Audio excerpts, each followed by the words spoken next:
ሞዴሊንግ ኢንዱስትሪውን ጆይ ለማድረግ ያሰባችሁ ሰዎች ካላችሁ አሁን በመሰራላችሁ ቆንጆ ቪዲዮ ማወቅ ያሉባችሁ ነገሮች ነግራችኋለሁ። እንዲሁም ደግሞ መጨረሻ ላይ ሰርፕራይዝ ይኖረኛል።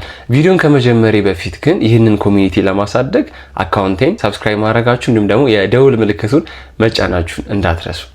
ስለዚህ ሞዴሊንግ ኢንዱስትሪ ላይ ስትመጡ ቀጥታ ሊመጣላችሁ የሚችለው ነገር ምንድነው? ሃይ ፋሽን ሞዴሎች ወይም ደግሞ ስቴጅ ላይ ወጥተው ካት ወክ እንዲሁም ደግሞ ወንዶች ራንዌይ ወክ የሚሰሩበት ስቴጅ። ይህም ደግሞ ልክ አሁን ለምሳሌ እንደ ጉቺ ብራንድ፣ ሉዊ ቪቶን እንዲሁም ደግሞ ባሌንሲያጋ እንዲሁም የተለያዩ ስመጥር የሆኑ ብራንዶች ፋሽን ሾው ሲያዘጋጁ እነሱ ነው የምታስቡት አይደለ? ከዛ ውጪ ግን የተለያየ ታይፕ ኦፍ ሞዴሊንግ አለ። ለምሳሌ ያህል ለዛሬ ሶስቱን አንስተን እናወራባቸው። የመጀመሪያው ፓርትስ ሞዴሊንግ የሚባል ካታጎሪ አለ። ፓርትስ ሞዴሊንግ ከስሙ እንደምንረዳው የተለያዩ የሰውነት ክፍላችሁ ለኢንዱስትሪው ይመጥናል ብላችሁ ካሰባችሁ ያንን ፓርታችሁን እንደ ቢዝነስ መቀየር ትችላላችሁ። ለምሳሌ አሁን ሴቶች የሚያማምር የእጅ ጣቶች ካላችሁ እንዲሁም ደግሞ ጸጉራችሁ ናቹራል ሆኖ ረጅም ከሆነ፣ አይናችሁ ለየት ያለ ከለር ካለው፣ ጥርስ አደራደራችሁ በጣም የሚያምር ከሆነ እንዲሁም ደግሞ ወንዶች ጺማችሁ ግጥም ያለ ከሆነ፣ እጃችሁ ደግሞ ሞር ማስኩላይን ወይም ደግሞ የወንድ ከሆነ እንዲሁም ደግሞ ጸጉራችሁ መላጣ ሲሆን ወይም ደግሞ አሪፍ ራስታ ስትሆን ወይም ደግሞ ሉጫ ጸጉር ማርኬቱ እንደሚፈልገው አይነት ሉክ ካለው ለዛ ስራ እጩ ሆናችሁ መስራት ትችላላችሁ ማለት ነው። ለምሳሌ አሁን የሲሊፐር ማስታወቂያዎችን የሚሰሩ ሞዴሎች አሉ ውጭ ሀገር። የእግር ጣቶቻቸው በጣም የሚያማምሩና ጉድ ሉኪንግ የሆኑ ጣቶች ካሏቸው ቆንጆ ሆኖ ጥፍር ቀለም የሚቀቡና ሲሊፐሩ በማድረግ ወይም ደግሞ ክፍት ጫማውን በማድረግ የተለያዩ ፎቶሹትና አጠር ያሉ ቪዲዮዎችን ይሰራሉ። ስለዚህ ፓርትስ ሞዴሊንግ ይባላል። ፓርትስ ሞዴሊንግ ደግሞ ምን ማለት እንደሆነና በዲቴል ማወቅ ከፈለጋችሁ ያዘጋጀሁት ኦንላይን ኮርስ ኢንስታግራም ላይ ዴም አድርጉኝ አስተምራችኋለሁ። ሁለተኛው ደግሞ ፊትነስ ሞዴሊንግ። ፊትነስ ሞዴሊንግ ደግሞ ከስሙ እንደምትረዱት ፊትነስ ማለት ስፖርታዊ እንቅስቃሴ ሰርቶ ቆንጆ ፊዚክ ወይም ደግሞ አሪፍ የሆነ አቋም ያላት ሴት ሞዴል ወይም ደግሞ ያለው ወንድ ሞዴል ሊሆን ይችላል ማለት ነው። ስለዚህ ሲክስ ፓክ ያለው ወንድ ሊሆን ይችላል፣ አሪፍ ትራፕስ ያለው ሊሆን ይችላል፣ ብሮድ የሆኑ ሾልደሮች ያሉት ሊሆን ይችላል። እንዲሁም ደግሞ ሴቶች ደግሞ አሪፍ ታይ ያላት እንዲሁም ደግሞ አሪፍ ካልፍ ያላት እንዲሁም ደግሞ ወገቧ አካባቢ ቆንጆ የሆነ ሼፕ ያላት ሴት ከሆነች ለፊትነስ ሞዴሊንግ ፊት ታደርጋለች ማለት ነው። ስለዚህ ፊትነስ ሞዴል ስትሆኑ ደግሞ የምትሰሯቸው ማስታወቂያዎች ምን ያካትታሉ? የመጀመሪያው የተለያዩ ፕሮዳክቶችን መሸጥ ትችላላችሁ። ለምሳሌ አሁን ጂም ገብታችሁ ከሰራችሁ በኋላ መስላችሁን ቢውል ማድረግ የሚጠቅሟችሁ የተለያዩ ፕሮቲን ሶርሶች አሉ አይደለ? የፕሮቲን ሼክ የሚጠጡ ሊሆን ይችላል እንዲሁም ደግሞ ኮንሱም የሚደረጉ ሶሊድ የሆኑ ፕሮዳክቶች ሊኖሩ ይችላሉ። ስለዚህ እነዛን ነገር የማስተዋወቅ እድል ይኖራችኋል ማለት ነው። ሶስተኛው ደግሞ ታይፕ የምናየው ምን አይነት ነው? ላይፍ ስታይል ሞዴሊንግ ይባላል። ላይፍ ስታይል ሞዴሊንግ ቤስት ኤግዛምፕል የሚሆነው የፊትነስ እና የላይፍ ስታይል ሞዴሊንግን አንድ ላይ ኮምባይን የሚያደርገው ማን ነው? አሽተን ሆልን ነው። አሽተን ሆልን ኢንስታግራም ላይ እንዲሁም ደግሞ የተለያዩ ሶሻል ሚዲያ ፕላትፎርሞች ላይ አንድ ሰሞን ላይ በጣም ቫይራል ወጥቶ ሩጫን ለየት ባለ መልኩ ቀርጾ ለኦዲየንሱ አቅርቦ ቆንጆ የሆነ የላይፍ ስታይል ቪዲዮዎችን አጠር ባለ መልኩ ቀርጾ አዘጋጅቶልናል። ስለዚህ ላይፍ ስታይል ሞዴሊንግ ላይ በምን እንከተዋለን? ያው ጠዋት ተነስቶ ሩቲኑን ያሳየናል፣ አይስ ባዝ ውስጥ ይገባል፣ ጂም ገብቶ ይሰራል፣ እንዲሁም ደግሞ የሚበላቸውን ስቴኮች፣ ምግቦች፣ የሚሄድባቸውን ቦታዎች፣ የሚጠቀማቸውን የመኪና አይነቶች ምናምን ያስገባል። ስለዚህ ይሄ ላይፍ ስታይል ስለሚያሳይ ላይፍ ስታይል ሞዴሊንግ ይባላል። ፊትነስ ሞዴል ደግሞ እንዴት እንለዋለን? ያው እንደምታውቁት ሰውነቱ በጣም ዌል ቢልት የሆነ ፊዚክ ነው። ፓክ አለው፣ ትራፕ አለው፣ ሾልደሩ አሪፍ ነው፣ ቸስቱ አሪፍ ነው፣ ብቻ የተሟላ አሪፍ ሉክ አለው። ስለዚህ የፊትነስ ሞዴል እና የላይፍ ስታይል ሞዴሊንግ አንድ ላይ ኮምባይን የሚያደርግ ሞዴል ነው ማለት ነው።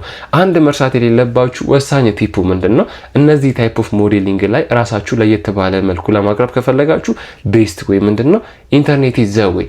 እዚህ ጋር መርሄ መጪው ዘመን ብሩህ ነው ስል ኢንተርኔት እንደምታዩት የብዙን ሰው ህይወት ቀይሯል አይደለ? ስለዚህ የእናንተንም ህይወት እንዲቀይር ከፈለጋችሁ አሁን ከነገርኳችሁ ውስጥ ያላችሁ ዩኒክ ፊቸር እና ያላችሁ ዩኒክ ካራክተር ካለ ለኦዲየንሱ ተደራሽነታችሁን የምታሰፉት በኢንተርኔት በኩል ማለት ነው። ስለዚህ ሶሻል ሚዲያ ወሳኝና ቁልፍ ነገር ስለሆነ ራሳችሁን ሶሻል ሚዲያ ላይ ፕሮሞት ማድረጋችሁን ወይም ደግሞ ለየት ባለ ወይ ለኦዲየንስ ማቅረባችሁን መርሳት የለባችሁ። ቁልፉ ነገር ይሄ ነው ማለት ነው። ሌላኛው ደግሞ እስካሁን ብዙ ሞዴሎችን ሚት አድርጌ ያለው በጣም ላክ የሚያደርግና የሚጎላቸውን ነገር ልንገራችሁ። የመጀመሪያው አቋማቸው አሪፍ ሆኖ አለባበሳቸው አሪፍ ሆኖ ሴቶችም ወንዶችም ራሳቸውን በደንብ ቴክ ኬር አድርገው በሰው ፊት ራሳቸውን ሲያቀርቡ ግን በጣም ትልቅ ችግር ነው ያዩት። አንፕሮፌሽናል ናቸው። ለምሳሌ አሁን የመጀነን እንዲሁም ደግሞ የመንተባተብ እንዲሁም ደግሞ ነገሮችን በአጭሩ የመቋጨት ባህሪ አላቸው አብዛኞቹ ሞዴሎች ማለት። ስለዚህ ይህ የምን ስኪል ላክመንትን ያሳያል? የፐብሊክ ስፒኪንግ፣ የኮሚኒኬሽን ስኪል ቱ ሰም ፖይንት ደግሞ ሰልፍ ኮንፊደንስ። ምክንያቱም ሰልፍ ኮንፊደንሳችሁን የምታሳዩት ከሶሻል ሚዲያ ውጪ ከሰዎች ጋር ባላችሁ ኢንተራክሽን ነው። ስለዚህ ከሰዎች ጋር በምታሳዩት ኢንተራክሽን ጥሩ የሆነ የንግግር ችሎታ እንዲሁም ደግሞ የሰውን አንደበት በሚማርክ መልኩ ማቅረብ ካልቻላችሁ ተበልታችኋል ማለት ነው። ስለዚህ ሃይሊ ኮምፒቲቲቭ ኢንዱስትሪና ወርልድ እንደሆነ ታውቃላችሁ ሞዴሊንግ አይደለ? ስለዚህ አቋም ኖራችሁ አሁን የነገርኳችሁን ስኪል ካላካተታችሁ ወይም ደግሞ ስኪሉን ካልቻላችሁ እመኑኝ ሌላ ሰው የእናንተን ቦታ ይወስደውና ከጨዋታ ውጪ ትሆናላችሁ ማለት ነው። ስለዚህ ቤስት ሪኮመንድ የማደርጋችሁ 3 ስኪሎች ምንድናቸው? የመጀመሪያው ኮሚኒኬሽን ስኪል። ኮሚኒኬሽን ስኪል ላይ 3 ቤዚክ ነገሮች አሉ። ቶን ኦፍ ቮይስ፣ የድምፅ አወጣጣችሁ፣ ቦዲ ላንጉዌጅ። እኔ ሳወራ ብዙ ጊዜ ያው አሁን ለምዶብኛል ኦሬዲ የትም ቦታ ሳወራ እጆቼን እንጠቀማለሁ። ሌላኛው ደግሞ ፌሻል ኤክስፕሬሽናችሁን ፈገግ ማለታችሁን መርሳት የለባችሁም። ሲሪየስ ሲቹዌሽን ላይ ደግሞ አፋችሁን መቆጣጠር መቻላችሁን መርሳት የለባችሁም ማለት ነው። ሌላኛው ደግሞ ሶስተኛው የሚሆነው ምንድነው? አርት ኦፍ ስቶሪ ቴሊንግ። ብዙ ሰው አሁን የሚበላው ምንድነው? ቅድም ስነግራችሁ የነበረው ምንድነው?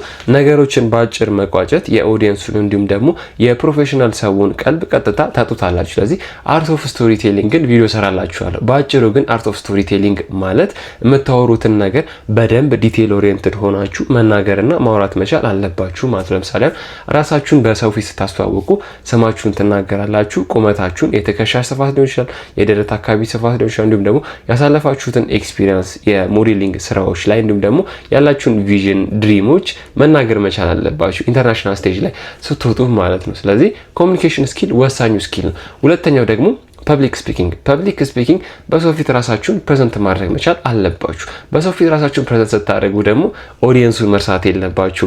ስቴጅ አጠቃቀማችሁን ማሳመር አለባችሁ። እንዲሁም ደግሞ አቀራረባችሁን በደንብ ማሳመርና ማራኪ ማድረግ መቻል ግዴታ ነው ማለት ነው።